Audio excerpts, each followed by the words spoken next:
very unusual way anyway. So then I got news that they beaten my mom. She's very old, 72. My dad, he's about 78. My sister-in-law, she has a wound on her face. My nephew, my niece, 3 of my brothers, all of them were beaten by them, and they took 3 of them to a police station for interrogation, but not interrogation by police, interrogation by asayish inside the police. And my nephew, Goran, who's 21, 22 years old, at the moment his situation is really not good because they shoot him 3 times by electronic gun, and he's just terrible. Sometimes when he talks to me, he doesn't make sense, really. He just cries most of the time. And what happened then, I got a news because my parents, they didn't tell me, they burned my brother's house, which was a new house, finished building 3 months ago. I've got one brother, he lives in Australia, his name Mohsin. That was his house. It was burned 17th on 18th, one day before the demonstration. And also they burned my oldest brother's car, Cameron. And also then they took my oldest brother next day to branch 2 of PDK. The person who's in charge is Pshtewan Sadiq, and also to General Governor of Erbil, his name Nowzat Hadi. So they asked me to sign a statement that they will protect them if, first of all, Pshtewan Abdullah is not making any interview with any media. Second, Pshtewan Abdullah is not coming back to Erbil. Third, if Pshtewan Abdullah is not using Facebook anymore. So they forced them to sign that. And that's why for the last 48 hours, I haven't been able to make any interview at all, because my dad calling me say, please, if you do that, we will be attacked by, again, 100, 200 people. And not only that, the same night when it happened on 18th, they throw stone at my brother's house. So they live really in very terrible situation at the moment. All of them are scared. And really, I don't know what to do. If I don't make any media interview, if I don't go to Erbil again, if I don't use Facebook, then that means I'm dead, basically. That means I am not me. So, and again, I mean, everyone in my family, sisters, brothers, parents, everyone is, threatened, and all those phone calls. And it's shameful when in the last session of Parliament, when the Karim Sanjari, who's Interior Minister, he told in the Parliament, Pshtewan Abdullah was beaten by ordinary people because he was wearing T-shirt.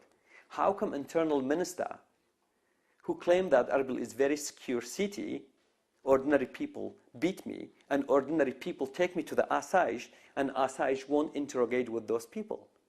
It doesn't make sense, So what I say, basically, in Kurdistan, there's nothing called government institution like parliament, government. All those are rubbish. What runs, especially that part, Erbil and the Hague, it's called Parastan. Parastan, it is a special intelligence service inside PDK, which runs by Masroor Barzani. And they don't have any written law. They do everything to protect the benefit and interest of Barzani family to stay in power. And they use different way. For example, they have 3 sections in Parastan. First of all is collection of news. Second one is terror, killing people. Third one is propaganda. Okay, so that's how they work. And they have people belong to Parastan do these sort of things. For example, if I say no to PDK, that's it. Either you are going to get killed, or beaten, or threatened, or whatever they use, or they will burn your house, or burn your car, or they threaten your family. My family, all of them, if you look, all my sisters and brothers, they have no interest in politics at all, no interest. But look, because Pshtewan Abdullah is active, they are threatening and beaten Pshtewan Abdullah's parents, family, sisters, etc. I haven't seen these sort of things during past regime, because at that time I was 19 years old when in 1991 I was political activist, but never ever Bas party beaten female. For example, we had Peshmerga at that time. Many people were in mountain and their family were living in cities. No one touched any families, especially female. It's shame for these, government really when they beat someone old like my dad who's 78 and my mother who's 72, or burn house or burn, car. And you don't know who to talk to. They say, oh, well, that's ordinary people. Do you know their name? How come 200 people in front of my house were beating my family, throwing stones? How can you ask for their identity? Second, Nariman Abdullah called the police force. Police force ran away from them. What sort of government is that?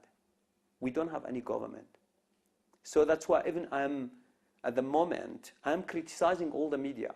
Please don't mention there's a government or state institution in this part of Iraq, which is called Kurdistan. There's nothing. It's all runs by Parasan to protect the benefit of Barzani family. That's it. So I'm really upset from everything at the moment. For example, if you look, even Sulaimania becoming military camp for the last 3 days, and we have 22 consulate in Erbil. None of them say anything. None of them say anything. So does that mean they are protecting the interests of Barzani and Talabani, or they are protecting the interests of ordinary Kurdish people? It's a big question. People are really upset toward all those consulate, toward America, toward UK, toward all those big powers. Do you know why? Because when they attacked Iraq in 2003, when they got rid of Saddam Hussein, it was in the name of liberation of Iraq for better life, for democracy, for freedom.